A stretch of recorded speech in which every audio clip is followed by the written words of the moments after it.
Capitalism's Transcendental Time Machine. By Anna Greenspan.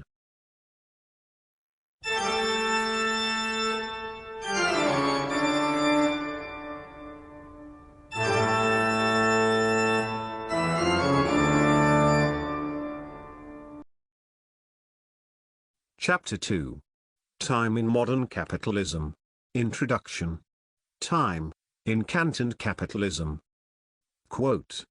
To describe Kant and capital as two sides of a coin, is as necessary as it is ridiculous. Strange coin indeed, that can synthesize a humble citizen of Königsburg with the runaway construction of the planet. Nickland. Thirst for annihilation. In the previous chapter, it was argued that Kant's Copernican revolution is not, as is traditionally contended, centrally concerned with a change in the role of the human subject, but is instead about a transformation in the nature of time. Subordinating the human intellect to the abstract, synthetic, and productive operations of temporality, the critique of pure reason demonstrates that it is not the subject that produces time, but rather, time that produces the interiority of the subject. Transcendental philosophy, then, is not simply an epistemological theory, but must also be understood as the discovery of something fundamentally new, in the nature of time.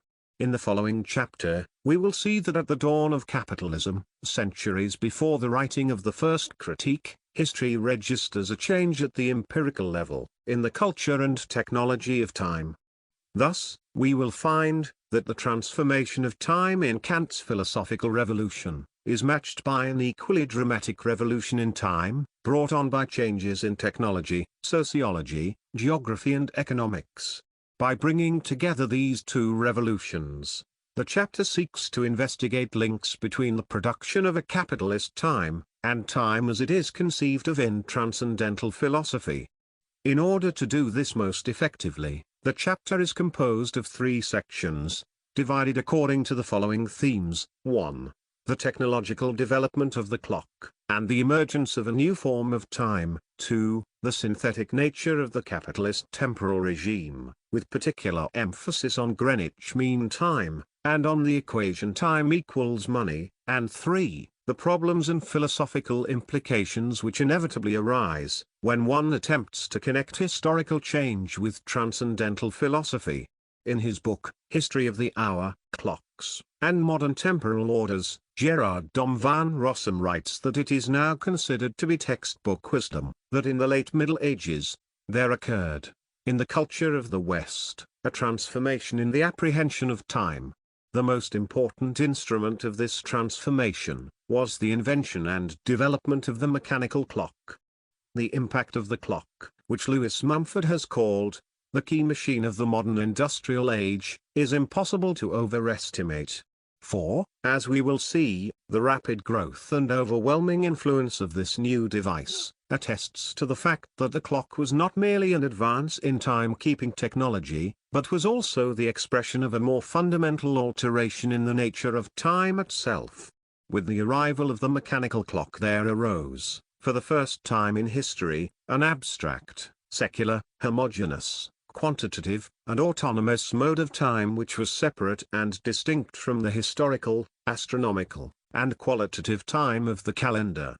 It should be immediately apparent that these distinctive features of clock time, its distinction from the movement of objects in the external world, and its autonomy from the events which happen inside it, closely correspond to the Kantian form of time, discussed in the Transcendental Aesthetic.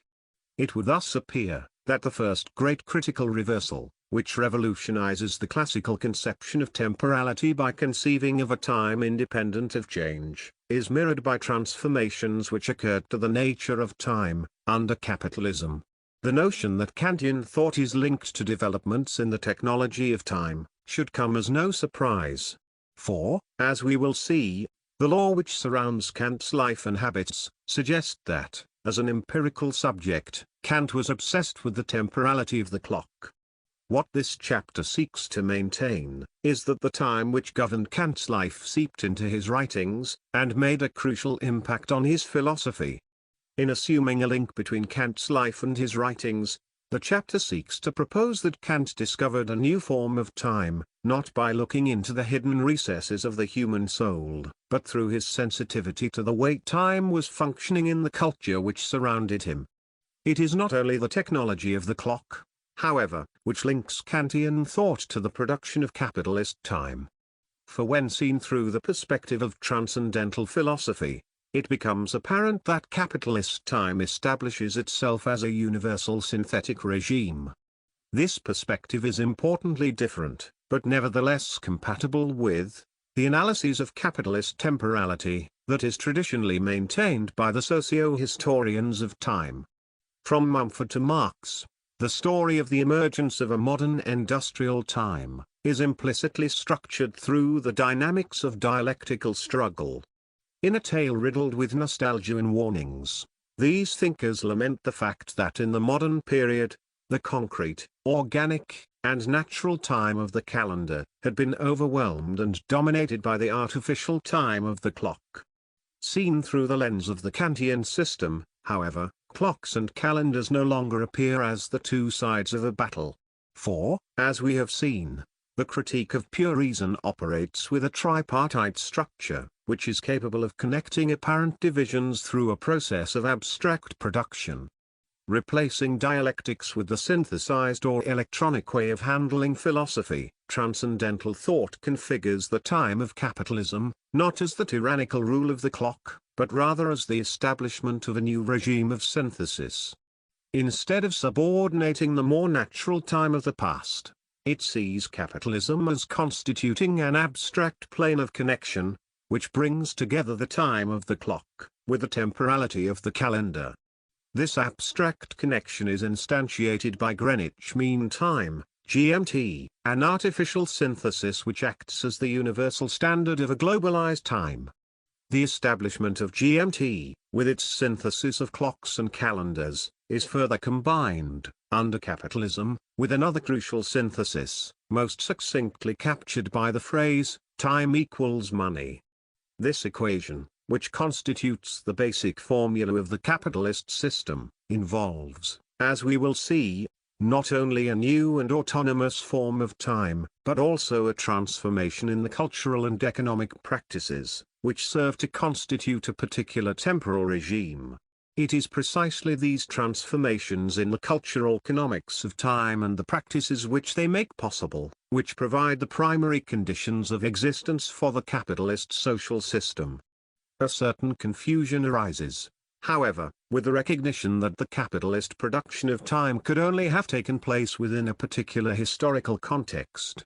The invention and development of the mechanical clock, the establishment of Greenwich Mean Time, and the practices which equate time with money, required that certain contingent socio-economic forces were in place. And yet, the paradoxical fact is that these forces were determined, in large part, by the temporality that they made possible. In short, capitalist time depends upon a particular historical formation, and yet this historical formation presupposes the production of capitalist time from the start. The fact that the production of capitalist time introduces a new mode of temporality that is independent of change, that it operates through the establishment of universal synthesis, and that these syntheses are presupposed in the culture they produce, suggests that, like transcendental philosophy, capitalism accesses a realm independent of empirical processes, and is productive not of events that occur inside experience, but of the underlying conditions that make experience possible. Escaping the confines of interiority, it functions not only through that which happens in time, but as the abstract production of time itself. The difficulty with this claim, however, is that the attempt to equate transcendental time with capitalist time runs into the familiar problem of how to connect philosophical concepts with material reality. Put simply, this problem can be stated as follows: capitalism is a historical event thought to be empirically produced, and thus, by definition, falls outside the domain of Kantian thought. For, as we have seen, the first crucial step in identifying the realm of the transcendental, is to differentiate it from the experiential world of the empirical. How, then, could capitalism, A socio-economic event which occurs in time, be associated with the transcendental. What is the relationship between the empirical change in time that occurred at the onset of capitalism, and the revolution in the theory of time that occurred in transcendental philosophy? This is the problem which the final section of this chapter seeks to address. It does so, first, by turning to the work of Karl Marx. For it is in Marx where one finds one of the most consistent and well-known attempts to connect philosophical thought with the concrete socio-economic conditions of material practice. Marx concurs with Kant that analysis should not be based on experience, but should concentrate instead on the conditions which make experience possible. His work departs from Kant, however, in that it subordinates transcendental structures to the internal forces of history. According to the principles of historical materialism, production at all levels ultimately rests with the dialectical struggles of the past. For Marx, the a priori are not eternal, but subject to change and transformation. Transcendental time is thus determined by historical time. Though Marx gives an account of how Kant's philosophy of time might relate to capitalism, the Marxist analysis will be shown to be ultimately inadequate. For Marx's insistence on the productive forces of history leaves no room for a theory of transcendental production. Thinking dialectically rather than synthetically, his conception of material production risks folding the transcendental back into the empirical. Thus, though offering a bridge between philosophy and the empirical conditions of capitalism, Marx's writings manage to hide precisely the zone that Kant's work makes visible. In order to bridge the gap that has opened between Kant and Marx, the chapter turns finally to the work of Michel Foucault. By taking on board the Marxist critique of idealism, without falling back into a naive empiricism, Foucault develops a theory that has the potential to link Kant with capitalism, without sacrificing either the empirical or the transcendental. For Foucault, just as for Marx, the a priori is historical. His books are famous for mapping the ways in which transcendental structures vary, from age to age. Yet, unlike Marx, Foucault is deeply suspicious of accrediting these changes to the internal dynamics of history. According to Foucault, the rhythm of historical transformations does not follow the smooth, continuous schemas of development which are normally accepted. Foucault's work thus leads us to the conclusion that though transcendental structures change in time, these changes are not themselves historically produced. Foucault combines a Marxist historicism with transcendental thought, in order to arrive at the notion of discontinuity.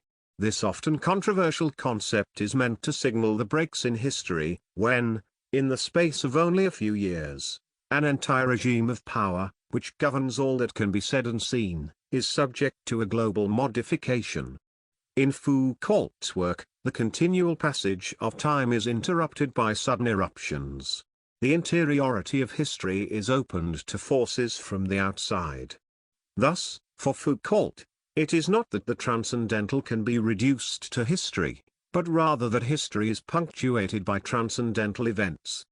It is the task of this thesis to explore capitalism's peculiar intimacy with these discontinuities.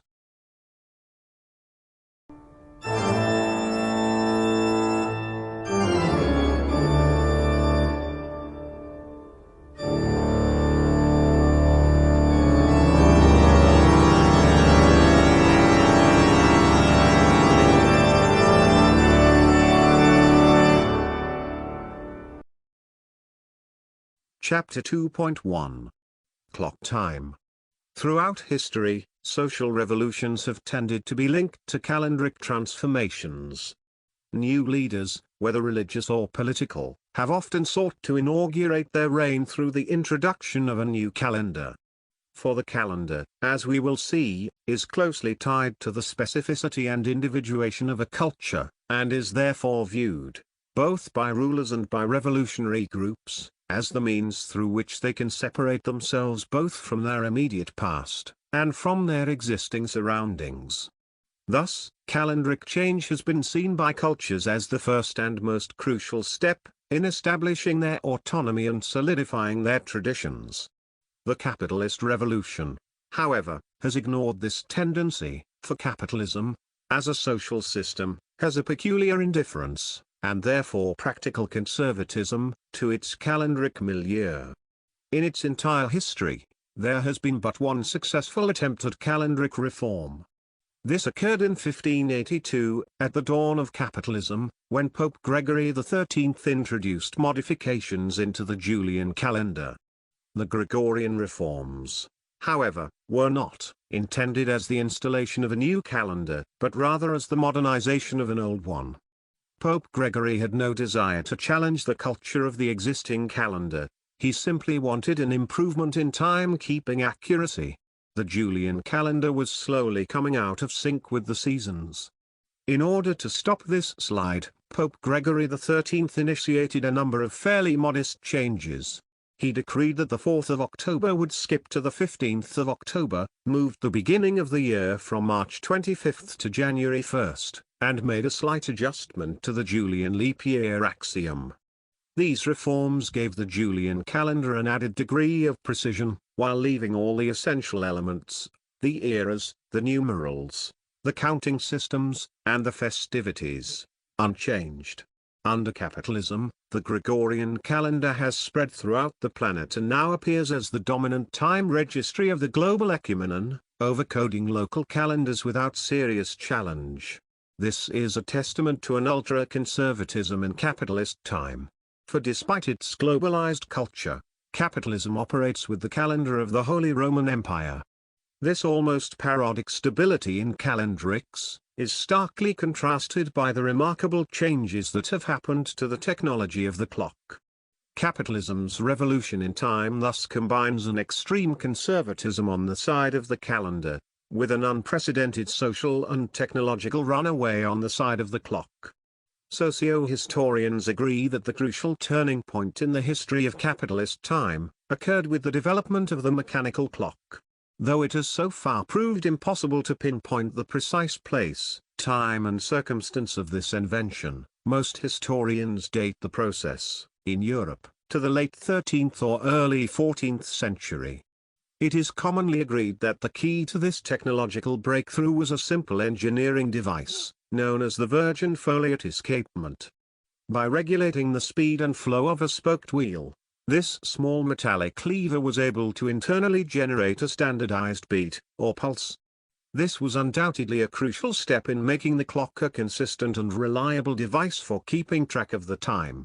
As Lewis Mumford writes, after the creation of the mechanical clock, the clouds that could paralyze the sundial, the freezing that could stop the water clock on a winter night, were no longer obstacles to time-keeping, summer or winter, day or night, one was aware of the measured clank of the clock. This first technological breakthrough unleashed a series of inventions and discoveries, from the pendulum to the metric beats of the cesium atom, which have combined to make the clock the most precise and accurate machine that has ever been built. As Mumford suggests, from the mechanism of early clockwork to the digital pulse of cybernetic computers, clocks and clock-making have consistently been at the forefront of technological innovation. In its relationship to determinable quantities of energy, to standardization, to automatic action, and finally to its own special product, accurate timing, the clock has been the foremost machine in modern techniques, and at each period it has remained in the lead. It marks a perfection towards which other machines aspire. At first glance it would appear that the difference between clocks and calendars is ultimately nothing more than a difference in scale. While the calendar is used to count the days, months and years, the clock divides the day into hours, minutes, seconds, and now ever more intricately divided subseconds. Yet, the seeming simplicity of this distinction is deceiving. For as we will eventually see, implicit in the distinction between these two types of timekeepers is a distinction between two very different types of time. Thus, in developing the technology of the clock, capitalism has discovered and unleashed something entirely new in the very nature of time. In order to understand what is peculiar about clock time, it must be first distinguished from the temporality of the calendar. At its most abstract, This distinction rests on the different ways these two devices combine a beat and a count, the two elements that are necessary in calculating the time. The beat, a regular and repeating pulse or tick, is used as the basic unit of measure, while the count, on the other hand, provides the numerical sequence which places the units of measurement into an ordinal series. In order to tell the time, all timekeepers, whether calendars or clocks, require some kind of synthesis between these two elements. Calendric time is based on astronomy. The calendar takes its beats from the revolutions of the planets. Its tick is determined by the Earth's rotation around the Sun. For all calendars, from the ancient Egyptian to the modern Gregorian, use the day as their basic unit of measure. Defined most simply then, the calendar is a day count. Yet, as Thomas Crump writes in his book, The Anthropology of Numbers, in practice, no system ever confined itself to the counting of days. For calendric uniformity, the constraint on the side of the beat is made up for by the complicated web of differences which are added to the side of the count. The calendar complicates the linear numerical sequence that adds up the days, by developing a system of counting that is based on a series of cycles. By combining a variety of astronomical movements with the rhythms of religious tradition, in example, the yearly cycle of Earth around the Sun, the monthly cycle of the Moon, and the 7-day week of the Genesis story, the calendar envelopes the day count into longer and more complicated cycles of time. The great problem for calendrics is that these cycles are inevitably incommensurable. The most striking example of this is the incompatibility of the lunar month with the solar year, which results from the discrepancy that exists between the time it takes for the Earth to travel around the Sun, 365 days, 5 hours 48 minutes 46 seconds, and the 12 months, 29.5 days each, which make up a lunar year. Since almost all calendars seek some mode of accounting for both these cycles, the different elements of the calendar invariably come out of sync. Thus, in all calendars, supplementary axioms of convergence, known as intercalations, are required in order to harmonize the cycles and reconcile the count. The incommensurability of the cycles and the necessity of intercalations ensure that the time of the calendar is intrinsically rhythmic. Produced through a variety of different but interconnected cycles, the calendar is made up of a multiplicity of systems all intertwined. Metric regularity gives way to cyclic discontinuity, as the periodicity of the tick becomes governed by a polyrhythmic count. The most common expression of calendric time is found in the practice of dating. Viewed as a numerical sequence or pattern, the date is the record of a rhythm. Using a combination of temporal units which are qualitatively distinct, the date is inherently synthetic. The 29th of August 2000, for example, is a combination of day, month and year. It is a string of numbers, lacking a common modulus, which expresses the heterogeneity intrinsic to calendric temporality. The calendar's numerical complexity, its heterogeneity at the level of expression, speaks to the fact that the time of the calendar is itself composed of qualitative variations. Calendric time is directed towards the question, when? This temporal marker, which depends on the difference between past, present and future, presupposes qualitative distinctions in the nature of time itself. Thus, it is not only the internal variation at the abstract level of the count which makes the calendar fall on the qualitative side of the quantity divide. In the calendar, temporal units are not only determined numerically, but are also distinguished by intensive changes in temperature, light, climate, etc. Thus, the calendar not only dates events, but is also, as we will see, a timekeeping device which is ultimately structured according to the events which it is dating. For in the calendar, the separation between time and that which occurs in time is very difficult to make. This merging of time with concrete phenomena occurs because of the calendar's close links with astronomy. Based on the revolutions of the planets, calendric temporality is determined by repetitive natural events, such as days, lunar cycles, seasons, etc. These astronomical occurrences act as a sort of macrocosm for organic life, further strengthening the qualitative nature of calendric time. The discipline of chronobiology, for example, attests to the fact that the 24-hour day is connected to the internal rhythms of the human sleep-wake cycle. The lunar month, which governs the movement of the tides, is, in almost all cultures, closely linked with a woman's menstrual cycle, while the year is tied to the passage of the seasons, which regulates everything from life cycles to migration patterns, to the extremely influential rhythms of agriculture. A rhythmic, heterogeneous count, tied to astronomy, organic life, and the cycles of civilization, the calendar has always had a close affinity to ritual and religion. Traditionally, the calendar was the sole responsibility of religious leaders. In Egyptian, the word for priest means star watcher. Almost all cultures give great attention to the maintenance of an accurate calendar, since it is this that structures the rhythms of religious life. Punctuated by ritual, holy festivals and prayer, the passage of calendric time is a cultural celebration. It is thus not an exaggeration to claim that one's culture is one's calendar. In a book entitled, Hidden Rhythms, Iviatar Zerubbabel uses the example of Judaism to illustrate this point. According to Zerubbabel, the Jewish people distinguish themselves from Gentiles through the specificity of their calendar. He stresses, in particular, the importance given to the observance of the Sabbath, a weekly reminder of tradition, which operates to structure and determine the rest of the week. The Jewish calendar, writes Zerubbabel, has been hailed as the single most important book of the people of Israel. It has been said to have preserved the Jews as a people, to have united all those who have been scattered around the world, and made them one people. It is perhaps this which explains the tendency for cultural revolutions to inaugurate calendric change. The adoption of a new calendar is amongst the most powerful means of separating a people from their social surroundings.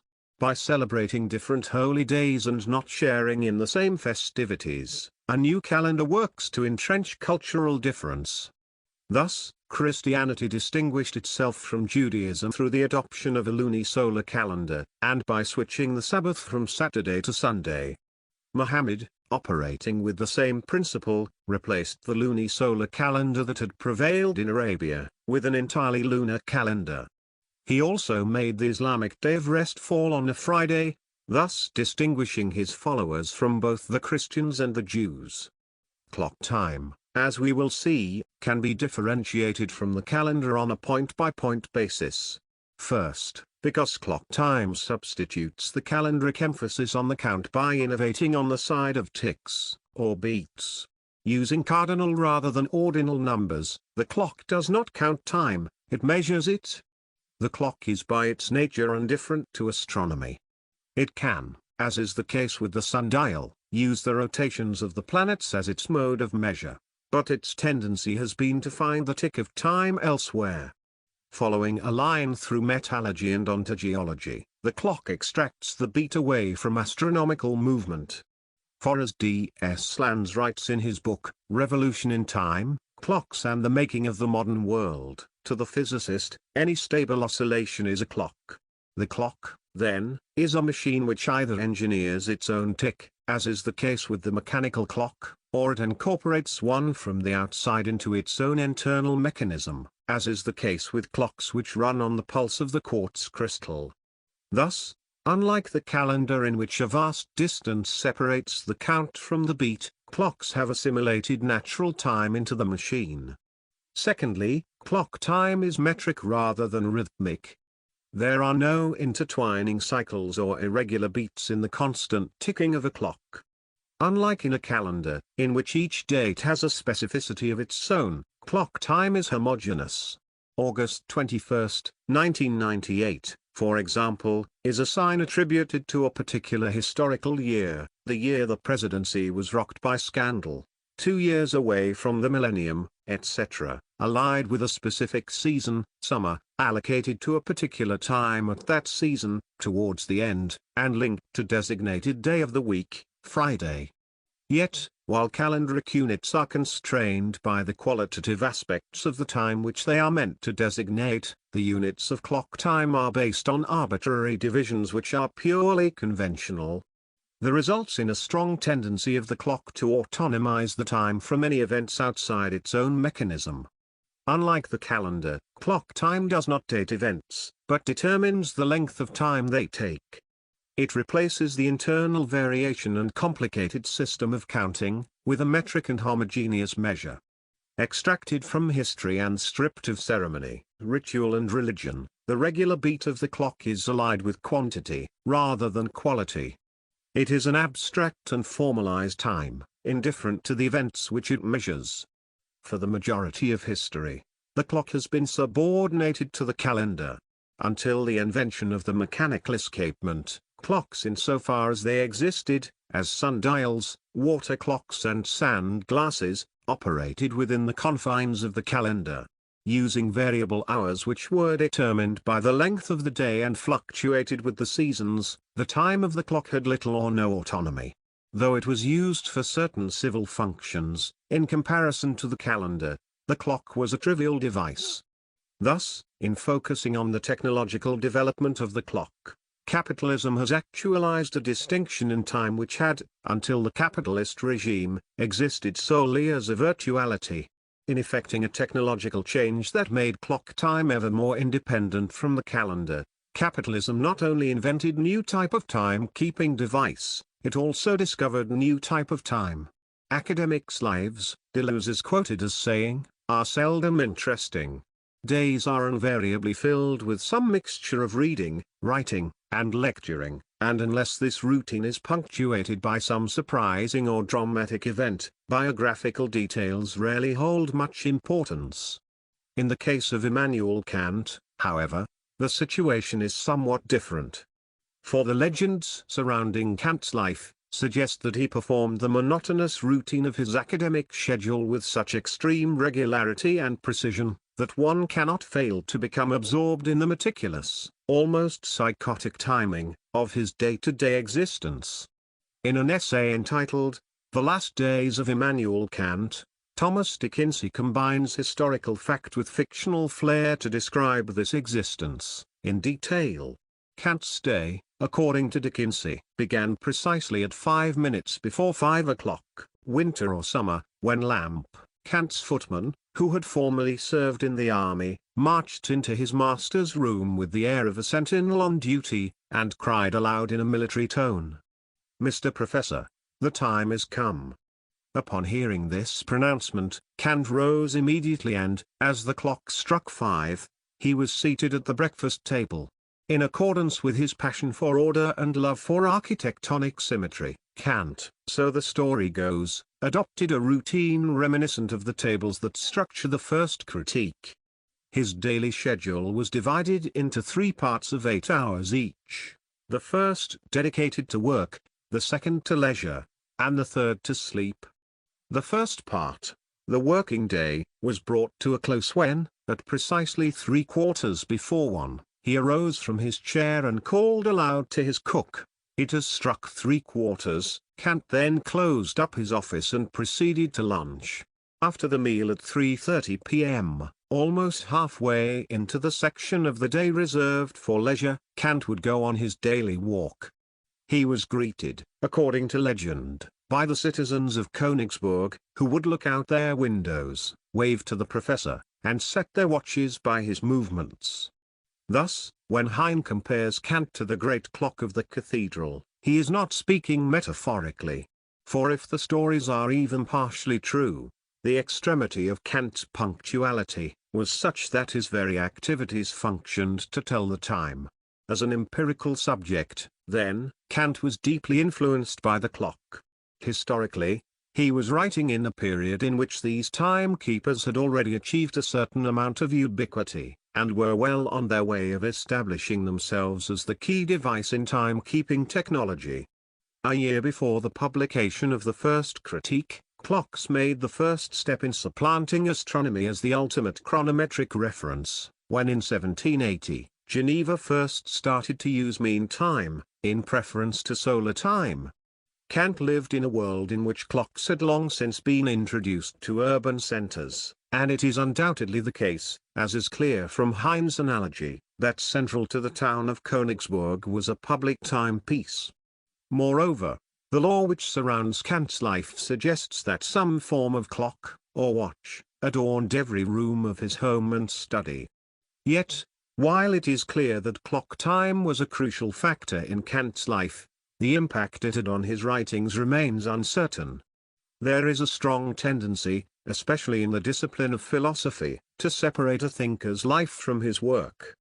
This is reinforced in the case of Kant, since at the very foundations of critique is an insistence on the split between empirical experience and transcendental thought. It is thus in accordance with his own principles that Kant's experiential existence is deemed irrelevant. For it is not through the empirical that one gains access to the transcendental. One of the consequences of this line of thought is that it reinforces the commonly held assumption that Kant, like most other thinkers, made his philosophical discoveries by secluding himself from the outside world. According to this view, Kant explored the transcendental in the solitary confines of his office where, through a process of epistemological introspection, he developed his critique of reason by examining the operations of thinking itself. The problem with this view is that it cannot help but ignore the uncanny resemblance which exists between the time of the clock, which governed Kant's life, and the discussion of time found in the transcendental aesthetic. This resemblance can be characterized according to the following features. First, clocks converge with Kantian critique, in that with both time ceases to be in the control of an outside authority. Kant's relocation of time within the individual subject is paralleled in the history of timekeeping, when, with the miniaturization of clocks and the mass production of cheap watches, time ceased to be in the hands of the priest, or the ruler of the state, and becomes instead the property of the individual. Thus, developments in timekeeping technology both echo and support the autonomy of the modern subject. To quote from Davis S. Landes, where people had once depended on the cry of the night watch, the bell of the church, or the turret clock in the town square, now they had the time at home or on their person, and could order their life and work in a manner once reserved to regulated communities. In this way, the privatization, personalization, of time was a major stimulus to the individualism that was an ever more salient aspect of Western civilization. In both the history of the clock, and in the first critique, this personalization of time corresponds to a process of interiorization. In Kant, as we have seen, time as the form of inner sense moves inside the subject to become both the limit and the defining feature of interiority. An analogous process can be said to have occurred with the technology of the clock. The clock, like the Kantian subject, is an internally articulated system which relates itself to the outside, precisely through temporal autonomization. Furthermore, clock time is similar to time as pure intuition, in that with both the power of temporality becomes the ultimate system of a surreptitious capture and usurpation. The clock is a machine for producing time. Once developed, its product, hours, minutes, seconds, envelopes everything, including its own internal processes.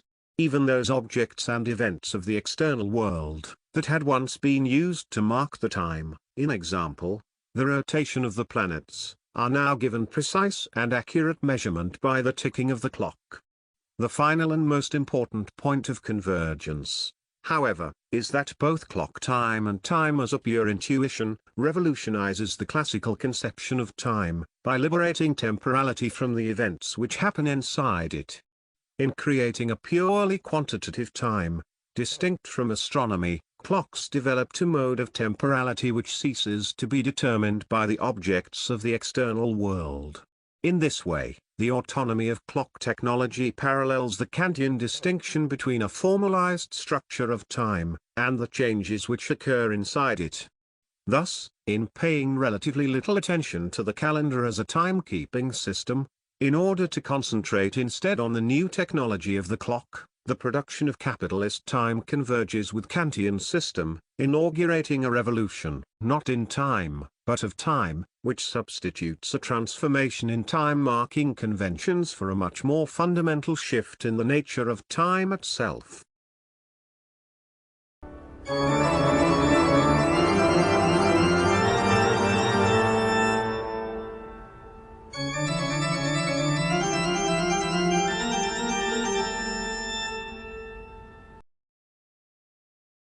Chapter 2.2. The Synthetic Culture of Clock Time, or Time Equals Money. Joseph Conrad's book, The Secret Agent, turns upon the idea that the most effective way of attacking capitalist culture is to target the time. Set in London in 1884, The Secret Agent is a tale based on the historic attempt to bomb the observatory at Greenwich. In Conrad's fiction, the rationale for this bizarre occurrence is related through a conversation between the agent, Mr. Verloc, and his boss Vladimir, the Russian agent provocateur. Appearing on summons to Vladimir's office, Verloc is informed that in order to earn his keep, he must use his links with the anarchist group, Future of the Proletariat, to oversee a series of terrorist activities designed to arouse extremism amongst the British, discredit the revolutionaries, and provoke panic amongst the bourgeoisie. In order to accomplish these goals, Vladimir insists, all the traditional modes of terrorism must be abandoned. Attacks on either royalty or religion will not do. Assassinations are expected. Assaults on public buildings, while they undoubtedly cause some alarm, are easily dismissed as the act of a lone maniac.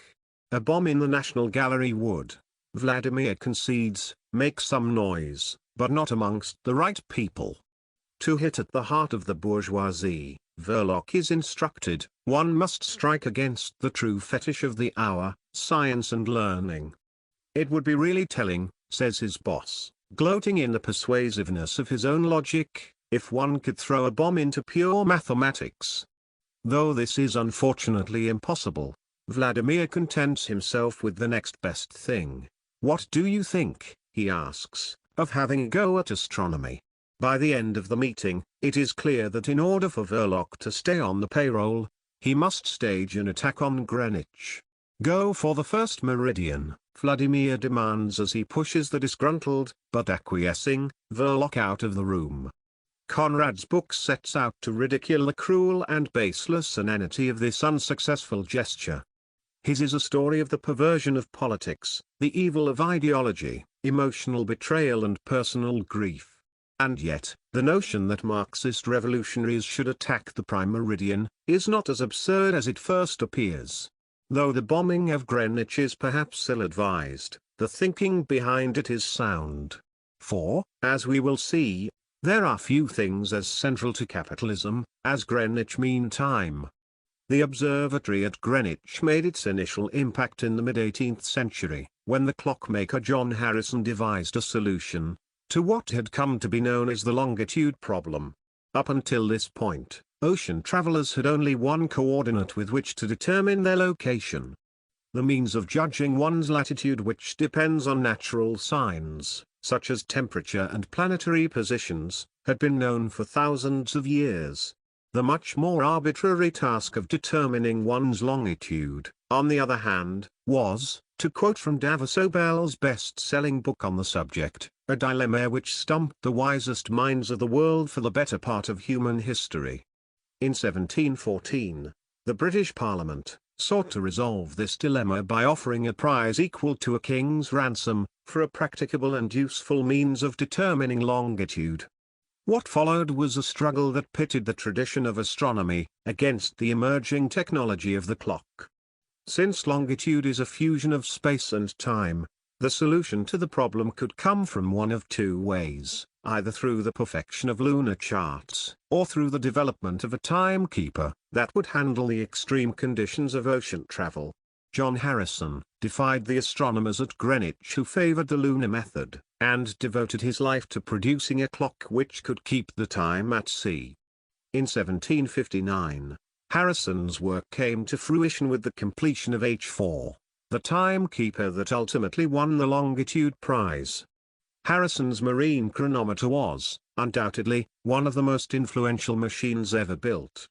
It played a critical role in securing control over the oceans, expanding trade routes, and stabilizing commercial networks. By offering a practicable solution to the longitude problem, Harrison's clock established Greenwich at the heart of the British Empire, and was thus crucial to the onset of global capitalism. It was not until over 100 years later, however, that the power of Greenwich was globally entrenched. By the late 19th century, the rapid growth of communication and transportation, in particular the expansion of the railroad system, meant that some kind of temporal coordination had become essential. With each city, town, or village governed by its own local time, the scheduling of pickups, deliveries, arrivals and departures was next to impossible. For industrialized culture to function, it became necessary to adopt a standard time frame.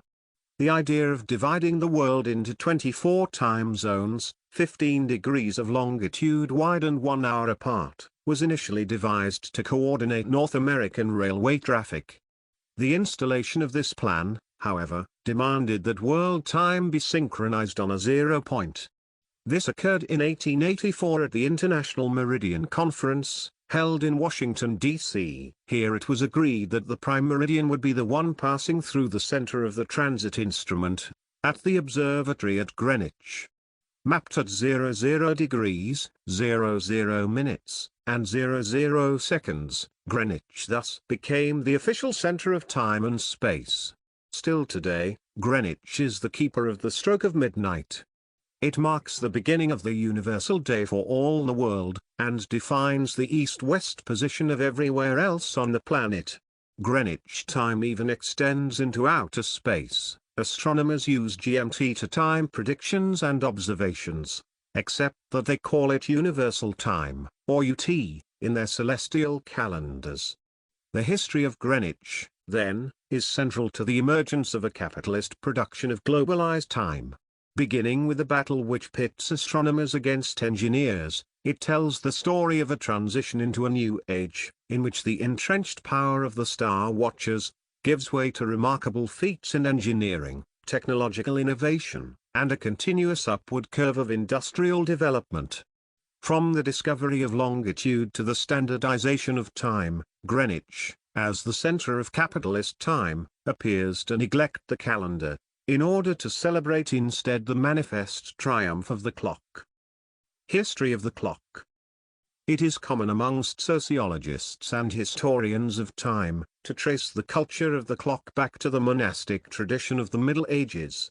For, according to a number of accounts, it is in the monasteries of the West, where one finds the first signs of a culture based on the quantifiable and abstract regularity of clock time. Monks, in particular, those of the Benedictine order, divided their day into measurable units, in order to develop a strict daily regime of work, rest, and prayer. For centuries, the religious orders had been the masters of discipline. They were the specialists of time, the great technicians of rhythm, and regular activities. By scheduling time and synchronizing the action of men, they created a mode of existence based on discipline, rationality and rule. The temporal regularity and time scheduling of monastic life is said to have arose initially in order to provide shelter against the unpredictability and confusion of everyday existence. Living in the isolation of the monasteries, monks created cloistered communities which offered seclusion and refuge from the chaos of ordinary life. To quote Lewis Mumford, within the walls of the monastery was sanctuary. Under the rule of the order, surprise and doubt and caprice were put at bay. Opposed to the erratic fluctuations and pulsations of the worldly life, was the iron discipline of the rule. The force which imposed the timetable, however, should not be seen as a solely negative one. Time scheduling was more than a means of trying to keep the forces of chaos under control. It was also a positive religious injunction. First, because the rhythms of prayer demanded an accurate account of the division of time. The central element in monastic daily routine was divine worship. In keeping with Psalm 119, verses 164, 7 times a day, I praise thee, and 62, at midnight, I rise to give thee thanks. It was performed 7 times during the day, and once during the night. The fact that prayers occurred so often, and that their scheduling did not adhere to calendric time, as there is no calendric or astronomical means of determining midnight, meant that monks had to develop some other way of keeping track of the time. In order to accomplish this, the monasteries put the abbot in charge of maintaining a new temporal order, one which was no longer structured by the concrete rhythms of the planets, but was determined instead in accordance with the dictates of the monastic rule. Signaling the time by the ringing of a bell, the abbot would call the monks to prayer. Thus, unlike other religious practices in which the passage of time dictates when to pray, in monastic life, prayer began to dictate the calculation of time. This strict timetable of devotion was, as we will see, motivated by a theological necessity. For according to the monastic tradition, time scheduling was in itself a means of devoting oneself to God. Idleness, wrote Benedict, is an enemy of the soul. His text, the Benedictine Rule, committed itself to fighting this enemy by developing a particular relation to time. Leisure was not permitted. For unless one adopted a disciplined structure which compartmentalized meditation, devotion, and work, idleness would seep into the soul, and steal away time that was meant to be dedicated to God. Thus, if monks were to fulfill their religious duty and live according to the will of their Creator, time had to be strictly rationalized. According to this story, then, the clock was developed almost as a form of worship, necessary to uphold the beliefs of a certain strand in the Christian tradition. This thesis, that clock time originated inside the walls of monasteries, has been challenged along a number of lines. In his book, History of the Hour, Gerard Dom van Rossum argues, for example, that while it is true that the monastic tradition rationalized time, it did not pay much attention to measuring it. Time in the monasteries was regulated, but it was not yet made regular. For the religious orders marked the division of the day, not by the use of the clock, but by the ringing of the bell. Still dependent on the temporality of the calendar, monastic time operated with hours that fluctuated with the seasons. Temporal distinctions were made through divine office, not by the ticking of a mechanism. Thus, discipline and scheduling were not by themselves sufficient to create the autonomy of clock time. In an essay entitled, Merchants' Time, and Churches' Time in the Middle Ages, the historian Jacques Le Goff makes the claim that clock time arose, not in the monasteries, but rather through the pragmatic culture of the merchants. He argues that in order for clocks to take hold, time had to be freed from the clutches of God. His essay begins with a discussion of usury. Among the principal criticism leveled against the merchants, he writes, was the charge that their profit implied a mortgage on time, which was supposed to belong to God alone. Both credit and interest, which are of course crucial to the merchant, demand that the prohibition on usury be lifted, and that, as we will later see, money, not God, be equated with time. Furthermore, in that they were operating in an environment of technological precision, navigational necessities, and complex financial dealings, merchants could no longer accept the unpredictability and variations of a time dominated by religion. To operate commercial networks, merchants needed a mode of time that could be explicitly measured and regulated. Commercial capitalism requires a secularization of time, which operates with constant, rather than variable hours, one in which the science of technology, rather than the authority of priests, is in control. Yet another factor, crucial to the development of clock time, was the process of urbanization. Historically, rural life had been governed by the qualitative time of the calendar. The passage of the seasons, the natural cycle of the day, and the concrete rhythms of agriculture dictated how time was structured and filled. In the country, working time was task-driven, and the duration and scheduling of each activity was determined by natural cues. In the urban environment, on the other hand, time became unhinged from events. From a very early period, public clocks were installed in the city centers, and time in the towns became governed by these new machines. The time of the clock began to regulate when one was to eat, sleep, and especially when, and for how long, to work. As Mumford writes, the bells of the clock tower almost defined urban existence. With the migration from the country to the towns, then, there arose a regular, normal time associated with daily life, a sort of chronological net, in which urban life was caught.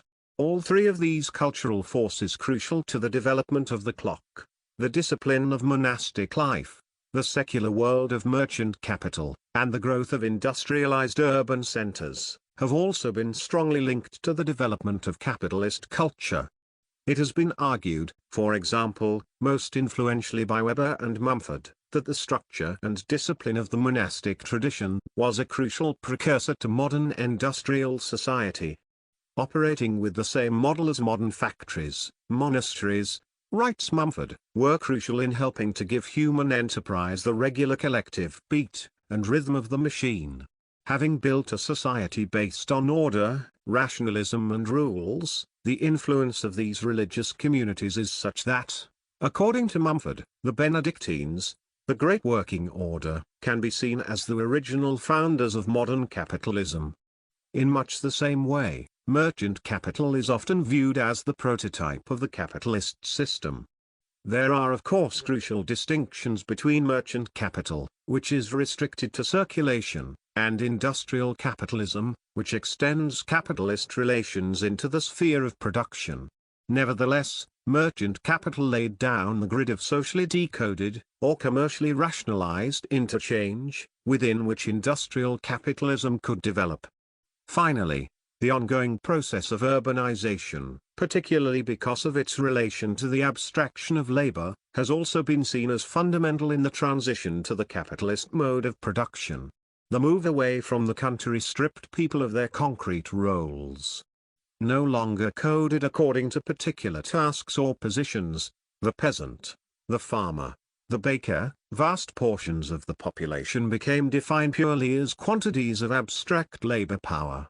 Having lost access or ownership to the means of production, they became free laborers. Thus, life in the city developed a socio-economic system, in which labor could be traded with relative ease. A factor which many, from Smith to Marx and beyond, believe to be the key to capitalist production.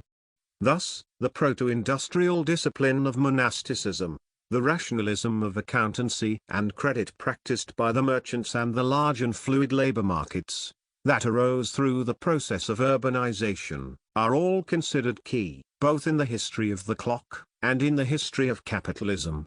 Yet, one should not be surprised that the development of clock time is so intertwined with the production of capitalist culture. For, as we will see, at the very foundations of capitalism is the synthetic operation which equates time with money. Time is money. Part 1, Weber and the Spirit of Capitalism. Quote, "Remember, that time is money. He that can earn 10 shillings a day by his labor, and goes abroad, or sits idle, one half of that day, though he spends but sixpence during his diversion or idleness, ought not to reckon that the only expense he really has spent, or rather thrown away, 5 shillings besides." End quote. According to Max Weber, when Benjamin Franklin speaks these words, which warn against the dangers of idleness and wasting time, he is speaking as a mouthpiece for capitalist culture.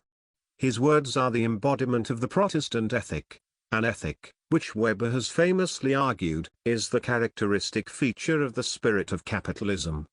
For Weber, capitalist culture is a Christian culture, since its spirit corresponds to the beliefs, practices, and ethos of a particular strand in the Christian tradition. His work sets out to show that by cultivating an ethos of active asceticism, this strand of Christianity became the first religion to have developed an economic ethic, which is conducive to the capitalist way of life. This ethic depends, first of all, on what Weber has called the disenchantment of the world. Christianity, like its precursor Judaism, is founded on a grand exorcism which banishes magic, expels spirits, and strips objects of their animistic power. Outlawing the sorcerer, it puts the prophet in charge of the world that is disenchanted of its gods and demons. The sacred, which is now captured by the monotheistic rule of transcendence, has retreated from the everyday. In place of a magical world, there arises a rational, intellectualized cosmos which is, for the first time, capable of being measured and quantified. Seeking to distance itself from mysticism, as well as from magic, the Judeo-Christian tradition shuns not only sorcery, but also what Weber calls the exemplary prophet, a figure that is characterized by an ecstatic relation to the divine. Trance and possession are criticized, since they attempt to flee from the world that God has created. What is required instead is the emissary prophet, who no longer functions as God's vessel, but has become instead his tool. With careful sobriety, the emissary prophet encounters the divine as the giver of the law. Working as God's instrument, he teaches his population to mold life in accordance with the divine will. The result is the ethos of active, or worldly, asceticism, Weber's name for an asceticism which has turned away from a contemplative flight from the world, and dedicated itself instead to work in the world. Placed in the role of custodian, or guardian, the active ascetic seeks to create the kingdom of heaven on earth, transforming the world through the activity of labor. With the active ascetic, then, economic activity ceases to be a hindrance to religious life, and becomes instead a sacred duty. Weber maintains that the ethos of active asceticism reached its apex in Calvinism. It is clear from his work, however, that the roots of the Protestant ethic predate the Reformation. According to Weber, the first inklings of the religious spirit of capitalism can be found in the monasteries of the Middle Ages. For it is in these secluded environments where there first arose a culture based on order, discipline and rule. As we have seen, these qualities of monastic life arise from the fact that they structured their existence according to a new regime of time. Monks developed a religious culture, which deplored the magical and mystical attempt to access realms that existed outside time. In place of this heretical escapism, monasticism insisted on this worldliness, in which spiritual fulfillment came from the management and measure of time itself. Like the Puritans after them, they believed that not leisure and enjoyment, but only activity, serves to increase the glory of God. With their condemnation of idleness, they produced an ethos in which the waste of time was the first, and in principle, the deadliest of sins. For, according to the Christian ethic which Franklin would later expound, every hour lost is lost to labor, for the glory of God. Thus, writes Weber, it does not yet hold, with Franklin, that time is money, but the proposition is true in a certain spiritual sense. It is this which allowed these cloistered communities to engineer a culture, which by providing the kernel of the Protestant ethic, managed to spread outside the monastery's walls. By making time-bound labor a religious imperative, they provided the key to the development of active asceticism, a temporal ethos, which according to Weber, allowed the rationalized, divisible and quantifiable world of capitalism to prosper. Part 2, Karl Marx and the Labor Theory of Value. As is well known, Marx's work differs from Weber's, in that his theory of capitalism rests not on an analysis of religion, but on a theory of material production. Nevertheless, as we will see, the synthetic statement, time is money, plays as central a role for Marx as it does for Weber. For regardless of their differences, these two thinkers share the fact that they have developed theories of capitalism which are founded on a particular regime of time. The key to the Marxist understanding of capitalism is the labor theory of value, which he inherited and modified from the prior history of political economy. As the economist Joseph Schumpeter writes, the fundamental explanatory principle of any system of economics is always a theory of value. Economic theory concerns facts that are expressed in terms of value, and value is not only the primed mover of the economic cosmos, but also the form in which its phenomena are made comparable and measurable. Thus, it is no accident that Capital Volume 1 opens with a discussion of how commodities obtain their value. According to Marx, commodities, or external objects, can be looked at from two points of view, of quality and quantity. Qualitatively, commodities are defined by their use value. That is, their value is derived from the fact that they fulfill some human need. Thus, a coat, for example, viewed according to its use value, is something someone wears to keep out the cold. As quantities, however, commodities cease to be determined by the uses they fulfill, and become instead the material bearers of exchange value. The coat is no longer a garment to be worn but rather an object that can be traded on the marketplace. This switch from use value to exchange value occurs, according to Marx, through a process of abstraction. That is to say, that the transformation from quality to quantity requires that commodities be stripped of their concrete use value, and be determined instead by something more abstract. According to Marx, the exchange relation necessarily takes the form of the equation x equals y. In example, 100 loaves of bread is equal to 1 coat. What this equation signifies, he writes, is that a common element of identical magnitude exists in two different things. Both are therefore equal to a third thing, which is in itself neither the one nor the other. Each of them, insofar as it is exchange value, must therefore be reducible to some third thing. Thus, economic transactions in the form of exchange require the production of an abstract plane, in which qualitatively distinct items can be compared. For in order to operate as a medium of exchange, commodities must be capable of being appraised, according to some standard measure. This standard measure, writes Marx, cannot be a geometrical, physical, chemical, or other natural property of commodities. Since these concrete qualitative characteristics belong to the commodity's use value, and, as we have seen, commercial exchange occurs through a process of abstraction, in which commodities are extracted from their particular use, or function. What the exchange relation necessitates, then, is a value determined by a common property that all commodities share. For Marx, this common factor is the fact that all commodities are a product of human labor. Everything from corn, to clothes, to cars, had been created by the hands of the worker. It is important to note that labor is here understood, not according to its concrete manifestation, the laborer as farmer, baker, smith, etc., but is seen instead as human labor in the abstract.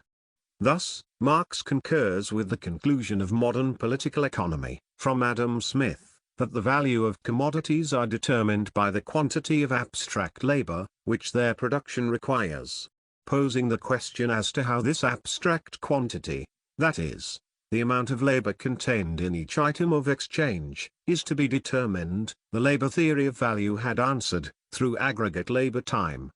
The quantity of labor, writes Marx, is measured by its duration, or, even more emphatically, the measure of labor is time. Time, then, is the means through which abstract labor is quantified. It is form or standard, which serves to calculate exchange value, and is thus the means through which objects are transformed into commodities. To quote Marx, as values, all commodities are defined only as definite masses of congealed labor time. In the Marxist theory, labor time not only determines exchange value, but is also the crucial use value for industrial capitalism, and is thus the principle of surplus value. It is this recognition which has been seen, by Lenin, amongst others, as the cornerstone of Marx's economic theory. For it is surplus value which, according to Marx, accounts both for their rigorously quantifiable exploitation of the worker and for the exactly equivalent generation of profit and wealth for the capitalist class. According to the analyses in Capital, surplus value is generated by the fact that the capitalist makes the laborer work for more time than is necessary for the reproduction of labor itself. The economist Bohm-Bourke describes the theory as follows. Under capitalism, the working day is divided into two parts. In the first part, the necessary working time, The worker produces the means necessary for his own support, or the value of those means, and for this part of his labor, he receives an equivalent in wages. During the second part, the surplus working time, he is exploited, he produces surplus value, without receiving any equivalent for it. To quote Marx, the fact that half a day's labor is necessary to keep the laborer alive during 24 hours, does not in any way prevent him from working a whole day. In short, surplus value is produced by the fact that the capitalist makes the laborer work for him a part of the day, without paying him for it. The bourgeois mode of production, then, extracts surplus from the extra time that the laborer is forced to work. Thus, the two key features in Marx's analysis of the capitalist system, exchange value and surplus value, are constituted through the operations of time. This shows that though Marx is known for his commitment to historicism, the mode of temporality that he sees at work in capitalism is not at all historical. In his analysis of capitalist time, Marx ignores the qualitative time of the calendar, in order to concentrate instead on the homogeneous, uniform, and purely quantitative time of the clock. For according to Marx, it is the constant ticking of the clock, which, as an instrument of labor discipline, underlies the industrial capitalist system, by equating time with money, in the form of hourly wage rates, thus providing the universal measure of abstract labor. Part 3, Bohm-Bourke. The Positive Theory of Capital. The notion that the capitalist synthesis, time is money, rests solely on the time of the clock, is brought into question by the Austrian economist Eugen Bohm-Bourke. Bohm-Bourke's positive theory of capital challenges the implicit bias of both Marx and Weber, by focusing, as we will see, on the crucial importance of the variations of qualitative, and ultimately intensive, time, in the constitution of capitalist production. For our purposes, Bohm-Bourke's theory is best approached through his book, Karl Marx and the Close of His System, a work which according to Joseph Schumpeter, will never cease to be the critique of Marx, insofar as the theoretical content of Marx's system is concerned. The importance of this book in economic theory, stems from the fact that it provides a succinct account of why the labor theory of value should be replaced by the theory of marginal utility. Bohm-Bourke's stated aim is to show that the labor theory of value is, even within Marx's own writings, confused and unworkable. Its success in this regard is such that, as Paul Sweezy writes in the introduction to the text, it might almost be called the official answer of the economics profession to Marx, and the Marxian school. The crucial factor for us here, is that Bohm-Bourke's argument with Marx centers on the question of time. It deals, as Schumpeter says, with the treatment of the time factor, which is the origin of 9/10 of the fundamental difficulties that beset the analytic construction of the economic process. For, according to Bohm-Bourke, the problem with Marx and more generally, with the labor theory of value, is that it misses the overall workings of capitalism, by not paying adequate attention to the primary role of credit, and interest rates, in the system of capitalist production. Capitalism, according to Bohm-Bourke, is characterized by a switch away from direct production, in which the existence of the good immediately follows the expenditure of labor, to what he calls roundabout production, in which the means of production are themselves produced. Bohm-Bourke explains this distinction through a variety of illustrations, the simplest of which is the example of collecting water. In a society based on direct production, water is collected by going to the river each day. Whereas in a system based on roundabout production, a pipe is built that can carry the water directly into one's home. In Marxist terms, this can be stated by saying that the technological developments intrinsic to constant capital, are a necessary feature of capitalist production. Yet, though this can be phrased through Marxist terminology, it is not a statement of Marx's own position. For Marx's concentration on labor power, coupled with his insistence that surplus value can only be generated through variable capital, employed labor, meant that he could only view constant capital as a mass of dead labor, a necessary but sterile wait. Bohm-Bourke thus departs from Marx in developing a theory in which change in constant capital has a fundamental role, both for the creation of profit and for the circulation of capital. For Bohm-Bourke, then, the time of technological innovation, research, and development is inserted as a positive force in the economy. For the crucial fact about roundabout production is that, while it obtains a greater result and yields a larger final product than direct production, it is obviously ultimately more efficient to get your water from a tap than to have to go to the river each day to collect it. It does so by sacrificing time.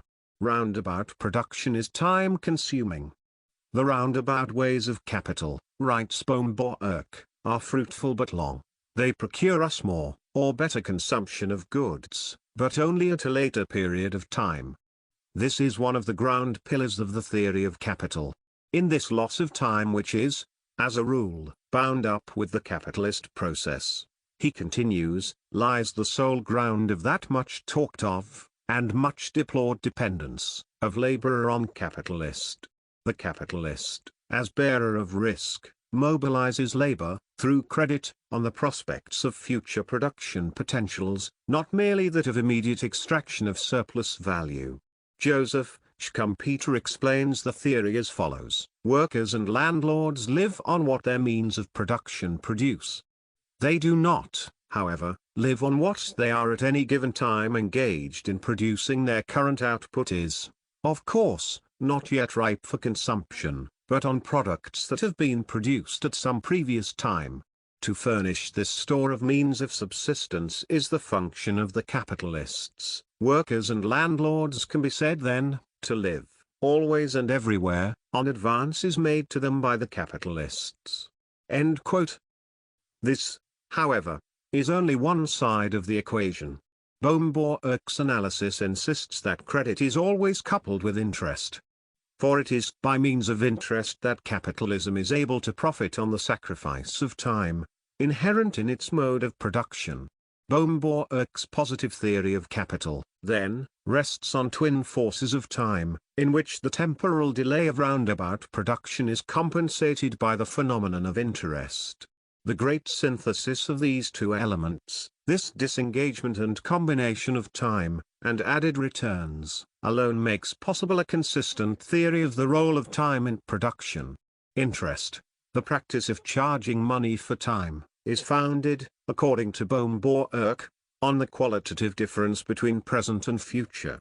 It rests on the fact that present goods are more highly valued than those which become available in the future.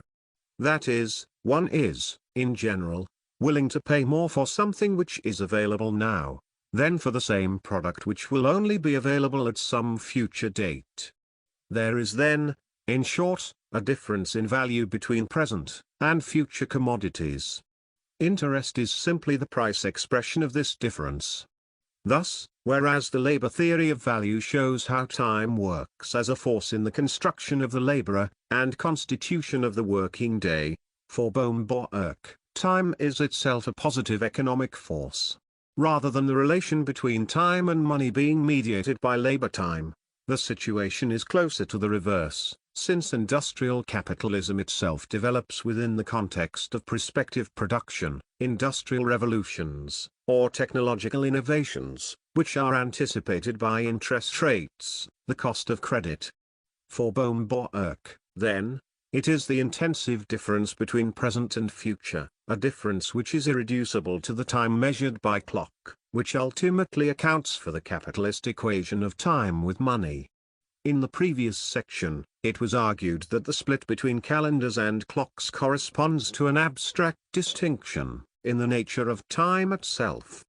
It sought to show that in the period since the Middle Ages, a process of abstraction occurred, not in human thought, but through technical invention and engineering, which made this distinction manifest. The development of the mechanical clock and its subsequent innovations freed time from its sole determination in the calendar, and, like the time of transcendental aesthetic, established a new mode of temporality, which is capable of acting as an autonomous force. This section followed on from this distinction, and showed how the invention of clock time was crucial to the development of a capitalist culture. In this sense, our discussion would appear to concur with the analyses of capitalist time, made by the historians and sociologists that are mentioned above. For the majority of these thinkers adopt the view that capitalist time is defined by the dominance of clock time over space and society. Writing with a deep nostalgia, they warn of the triumph of an abstract and artificial time that has supplanted the natural, organic and concrete time of the calendar. Capitalism is conceived as a historical event, which inaugurated the tyrannical rule of an empty time, divisible into equal, constant, and non-qualitative units. With the clock, claims Mumford, abstract time became the new medium of existence. Alienating people from the qualitative time of the past, it established a world in which a uniform, continuous, and homogeneous time was disassociated from the intrinsic variation of human events. Our investigation into the theories of Bohm-Bourke, however, have shown that the capitalist emphasis on clock time must be combined with an account of how the capitalist economy relates to the qualitative time of calendrics. For in equating time with money, capitalism not only functions to extract discipline, work, and efficiency from the abstract time of the clock, but also converts the variations of calendric time into direct economic activity. Thus, in the connection between Kant and capitalism, the analogies between time in the transcendental aesthetic and the formal temporality of the clock must be seen as only one side of the story. This is important since, as our discussion of the first critique made clear, the transcendental aesthetic is only a single piece of the Kantian system. For intrinsic to the very structure of the critique of pure reason, is the notion that intuition is blind, unless it is combined with the operations of the understanding. In the same way, without the calendar, the clock is incapable of telling the time. For, as has already been noted, the ticking which marks the passage of hours, minutes, and seconds can never, no matter how accurate it becomes, calculate the day, month, or year, when something occurs. Thus, clocks are blind without the dates, and the AM and PM markers which the calendar provides. Telling the time is thus itself a synthetic operation, which combines the hour, minute, and second with the calendric anchors of day, month and year. In the Kantian system, the two distinct parts of critique are joined together through the schema. Hidden in the recesses of the imagination, the secret of the schema takes the synthetic production of time to its highest power of abstraction. It is thus able to construct a plane which can connect the aesthetic with the logic, joining the intuition of time together with the temporal concepts of the understanding. A transcendental reading of the sociology, economics, and technology of time reveals that the production of capitalist time operates, like the diagram of the schema, to construct an abstract plane which can connect the two sides of time-keeping with each other. Thus, rather than assuming that the transformation to capitalist time occurred by replacing the calendar with the clock, it recognizes that the development of a standardized chronometric could only take place in conjunction with the adoption of a globalized calendar. Furthermore, it sees in the universal equation of time with money, an abstract process of production which mobilizes both the time of the clock and the time of the calendar into a particular synthetic regime, and thus views this equation, or synthesis, as operating on the same plane as the transcendental production of time.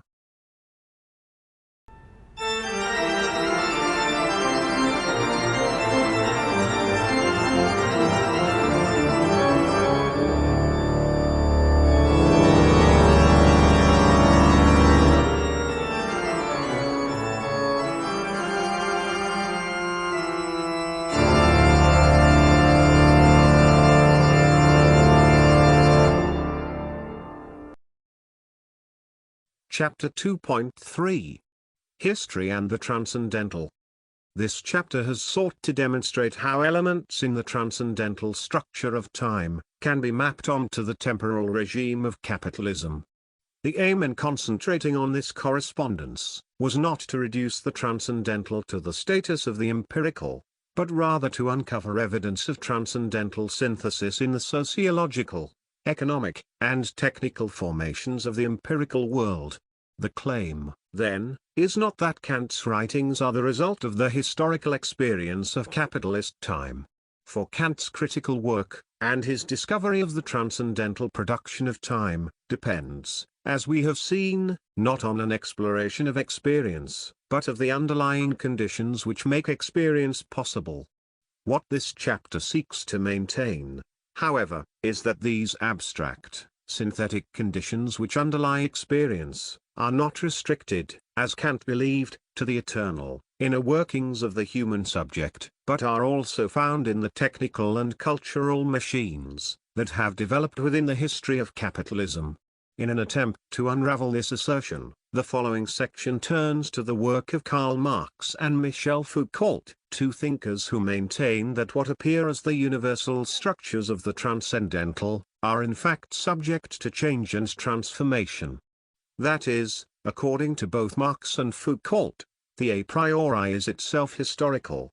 Thus, both provide an account, however implicit, of how it is that the empirical history of capitalism can coincide so closely with the a priori domain of the transcendental. It soon becomes apparent, however, that Marx and Foucault differ radically in their accounts of the relationship between history and the transcendental.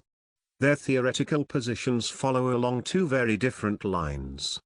At stake in this divergence is, as we will see, two drastically distinct ways of understanding history: interiority, and the agency of change. For Marx, historical time operates as a closed system. The ultimate force in the generation of change, it creates the a priori through the power of its own internal dynamics. Foucault's work, on the other hand, reveals that there are certain empirical transformations that are so dramatic and sudden, that they can only be explained through the gaps and holes that break open in what otherwise appears as the sealed interiority of history. Foucault thus maintains that rather than being produced inside history, the transformation of the a priori impacts history as a force of the outside. In examining both these theories, the following pages explore the line between experience, and that which is independent of experience. It does so in order to ascertain how it is that the transcendental circuits of production manage to effect the empirical domain of history, and vice versa. The underlying aim, once again, is to reveal the interconnections between the Kantian revolution in the philosophy of time, and the capitalist revolution in the production of time. These interconnections, as we will eventually see, leads ultimately to the conclusion that there are certain events in the history of capitalism, which have accessed the a priori plane of the transcendental. Though Marx's take-up of Kant is rarely made explicit in his writings, the Marxist critique of Kant is well known. For throughout his texts, Marx implicitly challenges the Kantian position for its ahistoricity. This argument is found in one of its most succinct forms, in the opening pages of the Grundrisse. Though Marx focuses here on 18th-century economists rather than on philosophers, the attack he makes can be easily applied to Kant. For the crux of Marx's contention is that by basing their analyses of production on the individual, rather than on the forces of history, these economists presuppose what they should be explaining. The 18th-century individual, writes Marx, the product on one side of the dissolution of the feudal forms of society, on the other side of the new forces of production developed since the 16th century, appears, in these writers, as an ideal, whose existence they project into the past. By taking the individual not as a historic result, but as history's point of departure, these economists miss the real forces at work in capitalism. For they failed to see that the bourgeois individual is a product of capitalist production, which is itself ultimately a product of the socio-economic forces of history. To begin with, the individual is for Marx, among the unimaginative conceits of the 18th century, since it takes a contingent product of a particular time and place, and treats it as an a priori condition of experience. In that it is targeted against the economists' presuppositions, rather than their conclusions. Marx's argument recalls the structure of transcendental critique. Speaking as a true Kantian, Marx contends that theoretical knowledge should begin not with experience, but with the constitutive forces that produce that experience. However, the content of Marx's assertions can also be read as an example of critique turned on its head. Thus, Marx's historical materialism attempts to do here to Kant what it is so famous for doing to Hegel. Formulated in this way, Marx's attack on the unimaginative conceits of the 18th century can be reread as follows. Kant is said to have asked, what are the necessary conditions that produce experience? His answer depended on a revolutionary new role for the transcendental subject. Marx turns this question around and asks, what are the necessary conditions which produce the transcendental subject? His answer, of course, is capitalism. Marx's contention then, is that Kant mistakes a particular and contingent product of capitalism, the bourgeois individual, for the universal and eternal subject of philosophy. Implicit in this contention, as we will see, is the notion that transcendental structures are ultimately produced through the internal dynamics of history. For according to historical materialism, capitalism is a particular socio-economic arrangement that is itself the product of a long course of development, of a series of revolutions in the modes of production and exchange. Marxist history, as is well known, generally divides into three phases, or modes of production: the ancient, the feudal, and the bourgeois. These three phases are related dialectically, such that each successive mode of production develops out of the internal contradictions of the previous one. Joseph Schumpeter summarized this point as follows: the forms of production themselves have a logic of their own. That is to say, they change according to necessities inherent in them, so as to produce their own workings. Thus, according to Marxist philosophy, the ancient necessarily gave way to the feudal, and the feudal necessarily gave way to the bourgeois. Each stage is both historically and dialectically related to the previous one, such that higher relations of production never appear before the material conditions of their existence have matured in the womb of the old society. It is this logical unfolding of history, which is for Marx the ultimate force of production, and the real agency of change. It generates both the capitalist system and its corresponding structures of knowledge. Thus, for Marx, it is no great surprise that Kant's account of the philosophy of time should converge with changes in the technology and socio-economics of time, which have emerged under capitalism. For both, regardless of the fact that they occur in radically different spheres, are a product and expression of the same stage of historical development. Transcendental and capitalist time coincide, since both are the result of the inevitable changes in modes of production which constitute the internal dynamics of historical time. In likening his philosophy to the Copernican revolution, Kant seems to anticipate the Marxist contention that the discovery of the transcendental was a fundamentally historical event. Indeed, it is only as a historical event that it makes any sense to speak of his thought as a revolution. Nevertheless, Kant is insistent that the discovery of the transcendental could not have been derived from historical causes. In the Transcendental Doctrine of Method, the last section of the first critique, Kant describes how his philosophical method relies on the architectonic, or the art of creating systems. This requires the extraction of an a priori schema, or outline which lies like a germ, hidden in reason. Once uncovered, this a priori schema, writes Kant, is capable of making a system out of a mere aggregate of knowledge. The Critique of Pure Reason, a text so complex it could only have been written with such a monogram, or outline in mind, is Kant's demonstration that the art of the architectonic exists. Yet, Kant is adamant that this is an art which can never be learnt. For learning, according to Kant, is based on the successive accumulation of facts. As such, it can only add one thing after the other, destined to remain at the level of the aggregate, endlessly piecing parts together. It is caught by the successive temporality of history. Anyone, therefore, who has learnt, in the strict sense of that term, a system of philosophy, although he may have all its principles, explanations, and proofs, together with the formal divisions of the whole body of doctrine, in his head, and, so to speak, at his fingers' ends, has no more than a complete historical knowledge of that philosophy. Though Kant contends that philosophy can never be learned, save only in a historical fashion, he nevertheless maintains that the art of the transcendental necessarily eludes all such historical knowledge. For according to Kant, to be in history is to be trapped inside experience, stuck at the level of an empirical succession. The cosmical concept of the transcendental, which is inherently systemic and involves the production of time itself, cannot be accessed through the interiority of successive temporality. Thus, though Kant's Copernican revolution is dated, and thus appears as if from history, its genesis is necessarily exterior to historical time. For, as we have seen, Kant's is a revolution that does not occur in time, but to time. Thus, in seeking to reduce the transcendental to historical forces, Marx deliberately suppresses the radicality of the Kantian philosophy of time.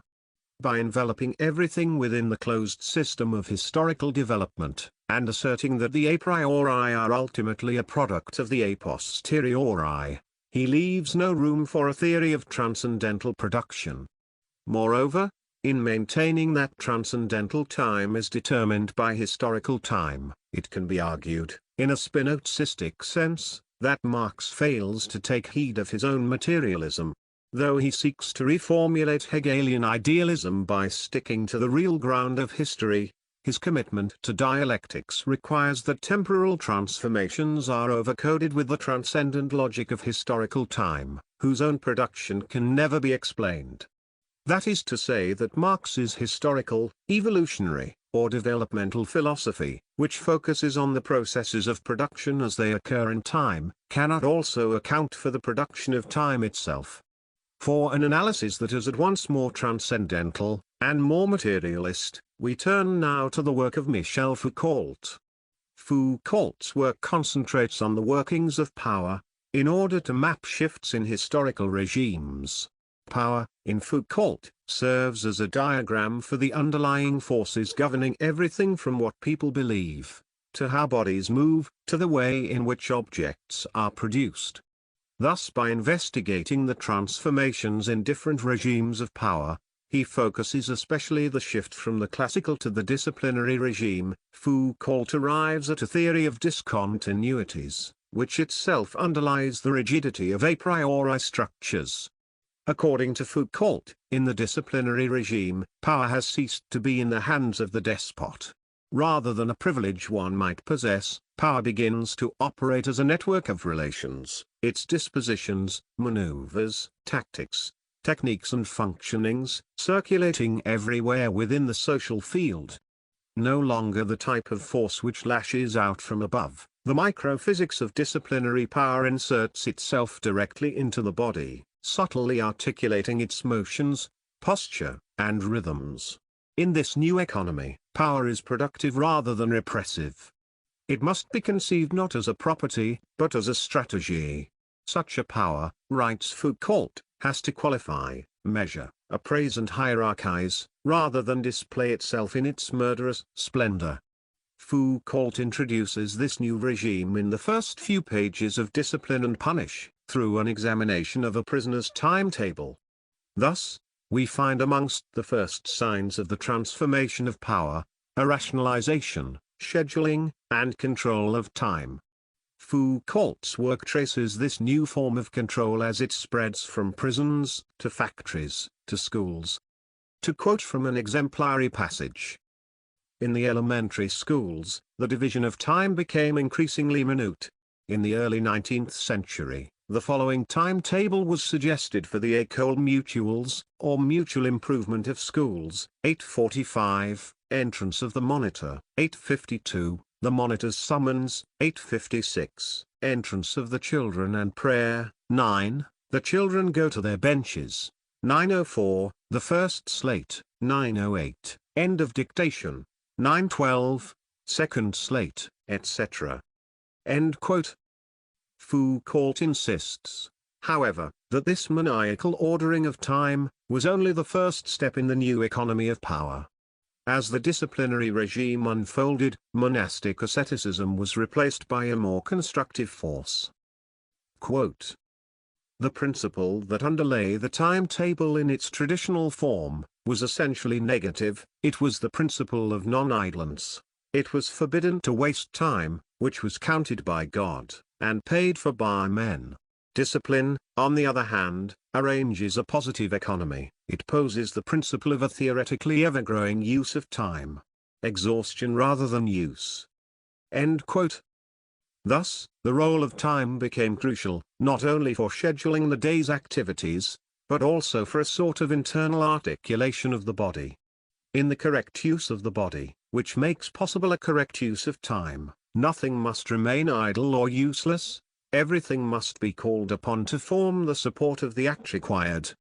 In the disciplinary regime, writes Foucault, time penetrates the body, and with it, all the meticulous controls of power.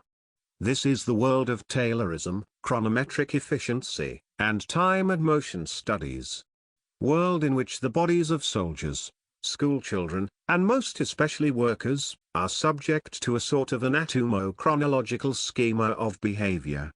The act is broken down into its elements, the position of the body, limbs, articulations, is defined, to each movement are assigned a direction, an aptitude, a duration. Their order of succession is prescribed. The goal is to maintain maximum speed and maximum efficiency, by extracting from time, ever more available moments, and from each moment, ever more useful forces. In a regime in which time is equated with money, power must develop a new technique for making profit out of the movement of passing time. The question of the disciplinary regime, writes Foucault, is how can one capitalize the time of individuals, accumulate it in each of them, in their bodies, in their forces or in their abilities, in a way that is susceptible of use and control? How can one organize profitable durations? The disciplines must be understood as machinery for adding up and capitalizing time. In Discipline and Punish, the shift from classical to disciplinary regime is introduced through the contrast between two modes of punishment. In a famous passage, Foucault opposes a graphic depiction of torture with a meticulous description of the rigid time scheduling of prison life. We have, then, writes Foucault in the opening section of the book, a public execution and a timetable. Less than a century separates them. This swift passage from one form of punishment to another is often taken to be exemplary of what Foucault called discontinuities. This concept is introduced by Foucault in order to explain how and why, at certain moments, a particular regime of power undergoes a global modification. Foucault makes use of the concept by repeatedly showing how, over the course of history, there have been moments when in the space of a few years, where an entirely new regime in discourse and forms of knowledge, has emerged. Discontinuities, thus mark a sort of eruption that crashes into history, as the intrusion of an outside. Operating in an exterior relation to the developmental forces of history, they appear as if from nowhere, introducing an entirely new regime of power, and reconditioning the a priori structures on which our experience depends. Thus for Foucault, as Deleuze writes, things are not joined together by a process of continuity or interiorization, but instead they rejoin above, and beyond the breaks and discontinuous mutation. The term discontinuity, however, not only designates transformations in the operations of power, but also marks a heterogeneity intrinsic to the nature time itself. Contained within the sentence from Discipline and Punish that is quoted above, for example, is a distinction between various modes of temporality, from the festive time of the torturous spectacle, through the metric and quantitative time of the prisoner's timetable, to the time which marks the passing of the century. These different time systems are radically, even transcendentally, incommensurable. Even the supposed consistency of historical time fails to tie them together. There is nothing in the continuity of time, the century, that can account, for example, for the introduction of a new mode of time, as evidenced in the timetable. Thus, the concept of discontinuity is not only used empirically to show the breaks, or ruptures, in history, but is also used transcendentally, to designate the lack of consistency, or continuity between radically different structures of time. In this way, Foucault begins the process of constructing the conceptual tools necessary to connect the exteriority of the transcendental production of time, with the interiority of historical variation, or the changes which happen in time.